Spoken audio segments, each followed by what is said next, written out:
This is DD India. You are watching the Defense Dynamics, and I am Danveer Singh from New Delhi.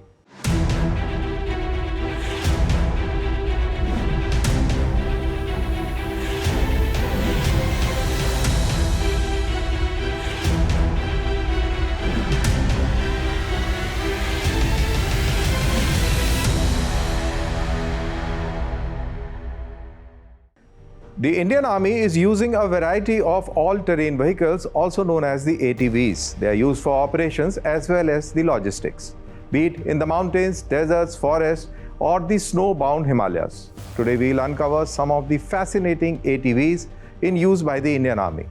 Also in this program, we'll discuss the much talked about and anticipated deal of Rafale Marine, the carrier-based naval fighters, a deal likely to be inked during the Indian Prime Minister's visit to France during the AI Action Summit to be held in February, few weeks from now. And as we look east, the indigenously designed and built guided missile destroyer INS Mumbai is participating in 4th edition of multinational naval exercise La Perouse in Eastern Indian Ocean. What is this naval exercise all about? Why the participation of INS Mumbai so significant? We'll share that.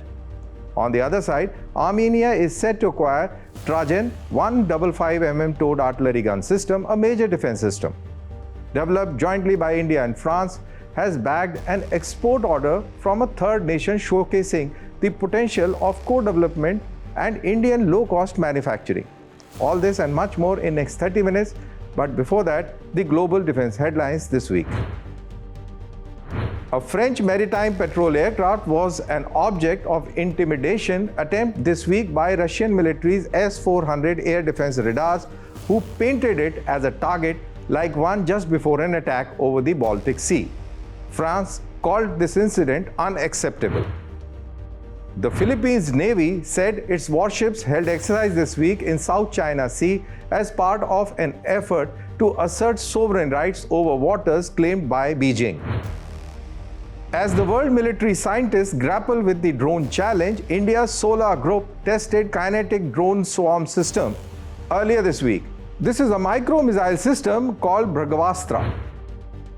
The US State Department has green-lighted a potential $39 million sale of Joint Air-to-Surface Standoff Missile Extended Range, the JSW-Gecko to Japan.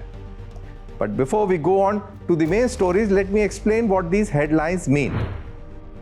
The French Navy's Atlantic II plane was carrying out surveillance flight when it became the victim of attempted jamming and was also tracked by the radars of S-400 surface-to-air missile system. The French Defense Minister Sébastien Lecornu said on X that it was a major threat and it is not acceptable. Now this radar painting and tracking is a serious offensive signaling and actually threatening and very scary. What it means is that the Russians were telling the French that don't dare too close. You are not only being watched and tracked, but the deadly S-400 missiles are logged onto you, and it could be a matter of seconds before it gets over. On the other side, as China claims most of the strategic waterways despite an international ruling that its assertion has no legal basis. The Philippines Navy conducted exercise days after Filipino Coast Guard expressed alarm over Chinese patrol moving too close to Manila shores. The official statement said, while conducting sovereignty patrol in the West Philippine Sea, several offshore combat ships of Philippine Navy held a unilateral exercise. Philippines is a small island nation south of South China Sea being threatened by the mighty Chinese, and the name given, Sovereignty Patrol, says it all. Even the Japanese are wary of Chinese military and the expansionism. They are working overtime to catch up on building its military capabilities in face of looming Chinese threat felt by all in the region. They are to get joint air-to-surface standoff missiles with extended range manufactured by Lockheed Martin. These missiles will be equipping Japanese Air Self-Defense Force, the JASDF, combat aircrafts, including the F-15J and F-35AB, to provide standoff capability via advanced long-range strike system. In India, the defense scientists try to overcome the drone challenge world over. They have unveiled a micro-missile system called Brahmastra. It's a system that can neutralize a virtual target over 2.5 kilometers away and at an altitude of 400 meters. Though details are unavailable, but it is highly likely that these missiles use fragmentation warhead to cover a larger area to kill swarm drones. This year around the Republic Day parade, Indian Army is showcasing its all-terrain vehicles. Already, JSW-Gecko ATOR has generated a lots of interest. Apart from this, there are many other variety of such specialized vehicles, so let's check them out one by one.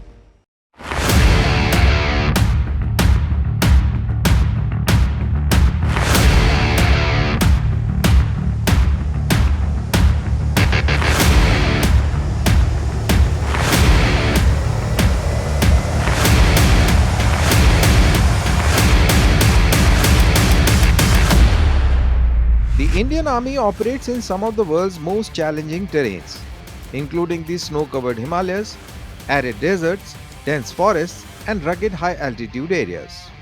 To ensure operational efficiency in these diverse and extreme environments, the Indian Army deploys a range of all-terrain vehicles.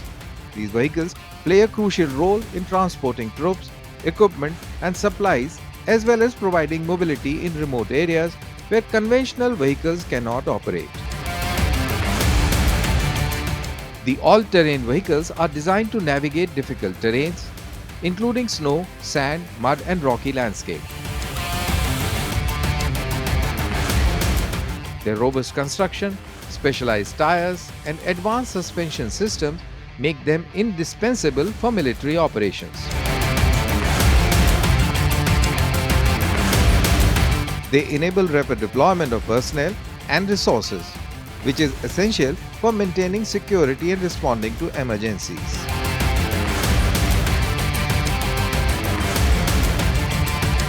Going by the definition, the range of all-terrain vehicles encompasses all vehicles from a snowmobile right up to a tracked BMP. But in this program, we'll primarily talk about 3 ATVs that are the talk of the town: the JSW-Gecko ATOR, the Polaris, and the Mahindra ALSVs. In mid-2024, the Indian Army got 96 Specialist Mobility Vehicle N1200 ATOR all-terrain 4-wheel drive vehicle, making it literally the first defense force in the world to operationally deploy vehicles of this advanced technology with the ability to go anywhere, be it deserts, dense forests, shaky grounds, gravel, peat, marsh, swamps, snow, ice lakes, or rivers.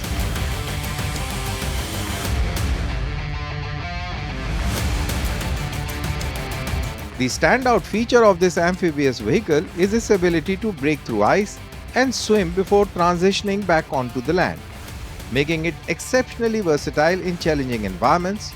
During the trial phase of 3 years, the SMV ATOR underwent trials with the Indian Army at Run of Kutch, Pokhran, Sogat Sulu, Jaisalmer, and for Assam Rifles at Haflong, while for the Central Armed Police Force at Sir Creek, Run of Kutch, and Dhubri.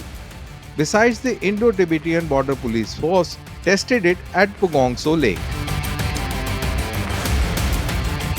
This vehicle is being used effectively in the super high altitude region of Ladakh amidst tensions on the line of actual control. Army uses them for logistics, search and rescue, medical evacuation, and also as a mobile command center or a command post.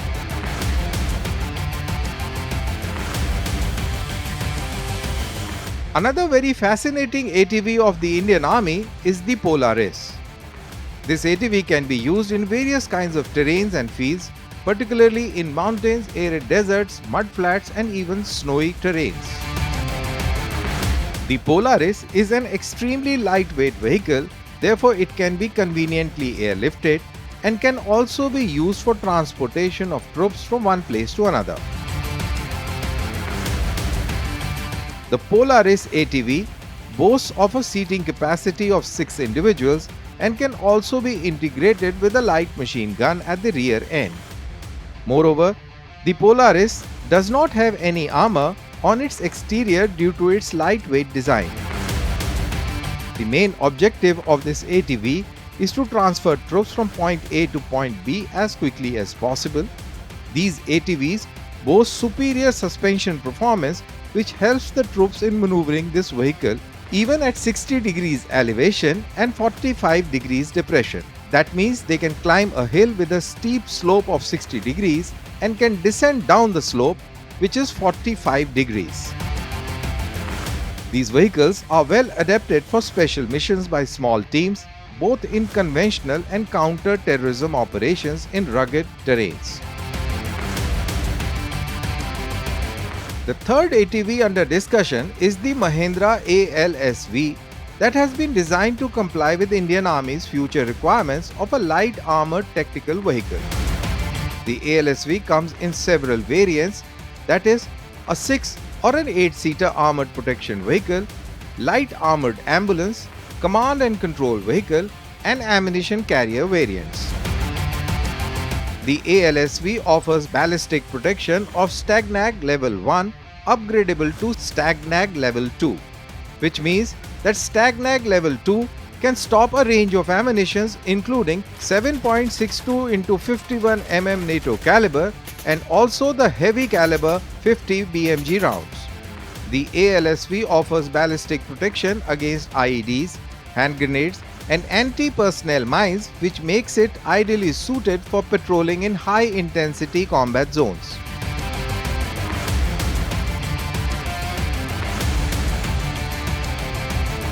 This vehicle has a Steyr 3.2-liter, 6-cylinder, multi-fuel turbo diesel engine that develops 215 horsepower at 3600 rpm.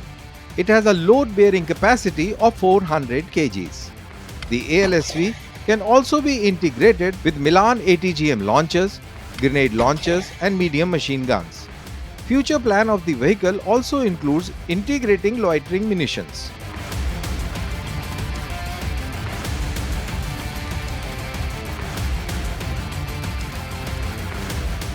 In 2022, a mortar carrier variant of ALSV was also revealed and named as Vehicle Mounted Infantry Mortar System. The caliber of mortar may be of 81 mm or 120 mm. The system is deployed from the rear of the vehicle using electromechanical actuator. It takes 2 minutes for the system to fire 8 rounds towards enemy positions, making it an ideal shoot and scoot platform. It has a maximum firing range of 6.5 km to 8.2 km. The system has a sustained firing rate of 16 rounds per minute.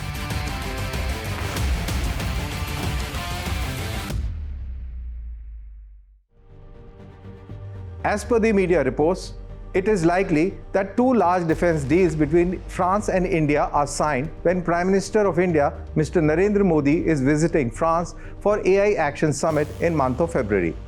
The deals together worth $10 billion. One is to do with 3 additional Scorpene-class conventional submarines and other the purchase of 26 Rafale M fighter jets for the Indian Navy's aircraft carrier. The Rafale purchase includes 22 single-seater Rafale M jets and 4 twin-seater Rafale trainers, which are not carrier compatible. The 26 jets are meant to fill a critical gap until the indigenous twin-engine deck-based fighter still under development is ready to be inducted into service. The Navy currently operates 2 aircraft carriers, INS Vikramaditya, procured from Russia, and indigenously built INS Vikrant, which was commissioned in September of 2022. The likely deal of 26 Rafale marine fighter jets is valued at over Rs 50,000 crores. Once completed, the Rafale M deal will see the Indian Navy operate these aircraft from its indigenous aircraft carrier INS Vikrant and possibly INS Vikramaditya, which was procured from Russia. At present, India's 2 operational aircraft carriers are deployed with Russian MiG-29K fighter aircrafts. The Rafale fighter jets also form part of the Indian Air Force. So, how is Rafale M different from those operated by the Indian Air Force? A logical question.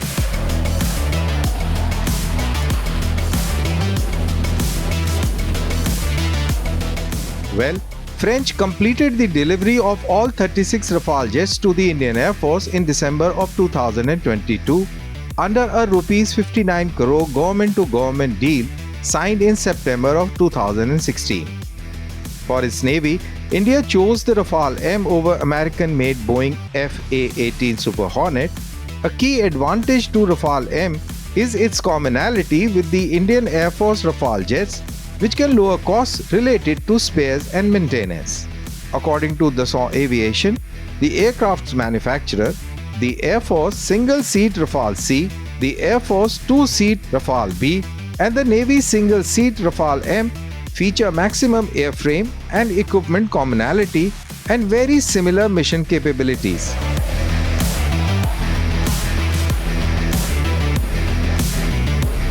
Approximately 18% of components are shared between Indian Air Force version and the Rafale Ms.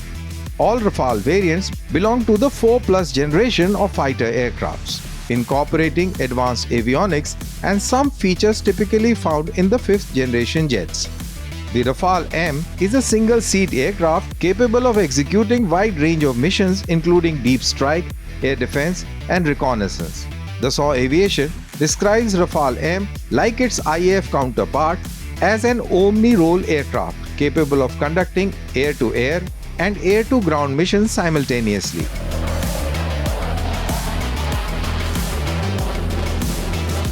Nevertheless, the Rafale M proposed for the Navy under the latest deal includes some key differences compared to the IAF variant. The Rafale M is specifically designed for aircraft carrier operations, made possible by modifications such as reinforced undercarriage, strengthened landing gear, and extended fortified nose. These design enhancements enable Rafale M to withstand the stresses of landing on a carrier deck. It is equipped with a tail hook for arrest landings and features a carrier-based landing system. It also has foldable wings to fit with the constrained space available on the aircraft carriers.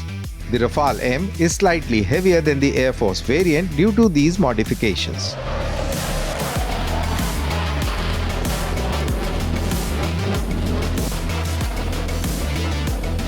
Both Indian Air Force's existing Rafales and Rafale M are equipped with AESA radars. However, Rafale M radar is optimized for maritime operations.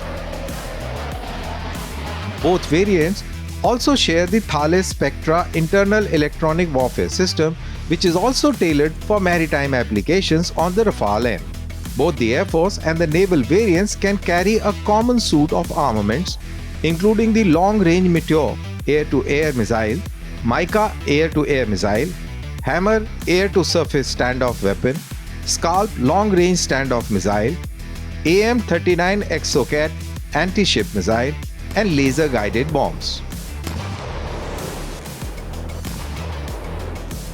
The Rafales participate in permanent quick reaction alert, air defense, air policing missions, nuclear deterrence duties, power projection, and deployment of external missions, deep strike missions, air support of ground forces, reconnaissance missions, and the pilot training sorties.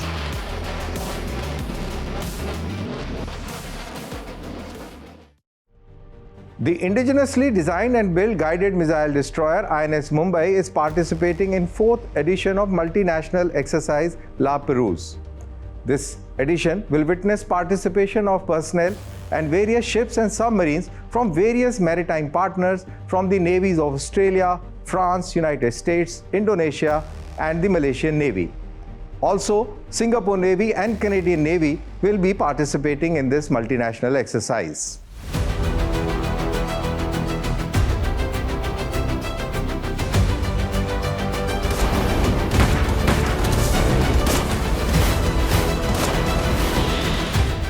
The INS Mumbai is a guided missile destroyer of the Indian Navy. It is equipped with a variety of weapons including missiles, torpedoes and guns.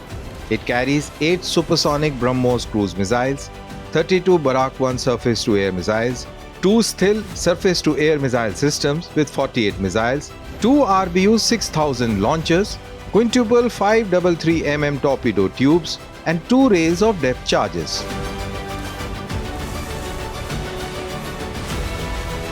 The INS Mumbai will be part of this multinational exercise LA Perouse, which aims to develop common maritime situational awareness by enhancing the cooperation in the field of maritime surveillance, maritime interdiction operations, and air operations, along with the conduct of progressive training and information sharing. The exercise provides an opportunity for like-minded navies to develop closer links in planning, coordination, and information sharing for enhanced tactical interoperability. The exercise will witness complex and advanced multi-domain exercises, including surface warfare, anti-air warfare, air defense, cross-deck landings, and tactical maneuvers, as also the constabulary missions such as visit, board, search, and seizure operations.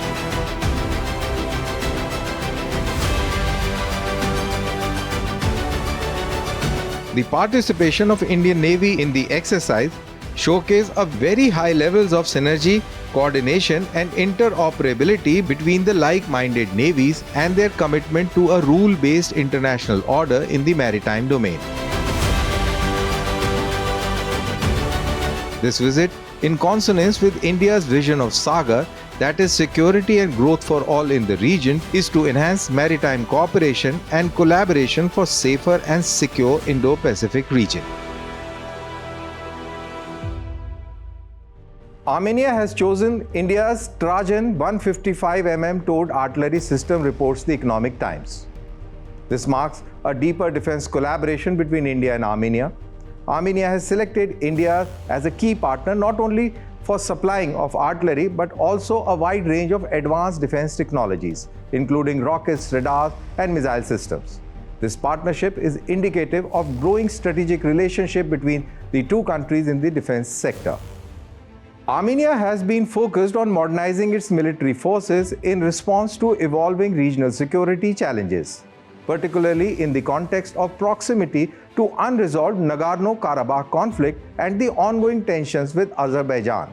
Over the past few years, Armenia has sought to diversify its defense partnership, moving beyond its traditional reliance on Russia to incorporate new technologies and systems from countries like India. This shift reflects Armenia's desire to bolster its defense infrastructure with advanced, reliable, and cost-effective systems.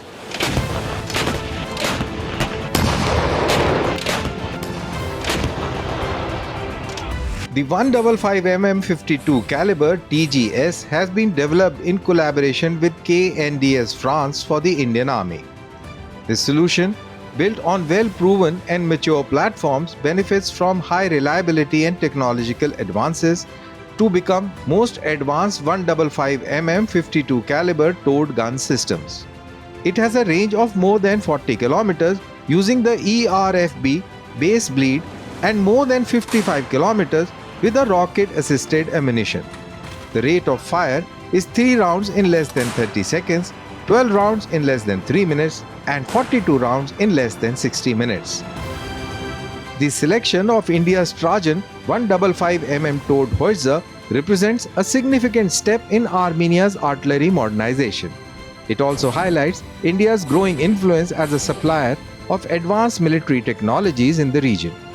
By partnering with India, Armenia gains access to state-of-the-art defense equipment, a crucial factor for a country that has been trying to modernize its forces amid shifting geopolitical dynamics. The Trajan 155 mm towed artillery gun system, developed by India's Bharat Forge in collaboration with Indian defense agencies and French company Nexter, now known as KNDS, is a next-generation piece of artillery that offers superior accuracy, mobility, and firepower. This artillery system is designed to meet the demands of modern combat with a range of over 40 kilometers depending on the type of ammunition used. The Trajan's modular design makes it easier to transport and deploy, while its automated loading system ensures rapid firing rates, making it an ideal choice for both offensive and defensive operations. The system features advanced targeting and fire control systems which integrate seamlessly with modern military networks.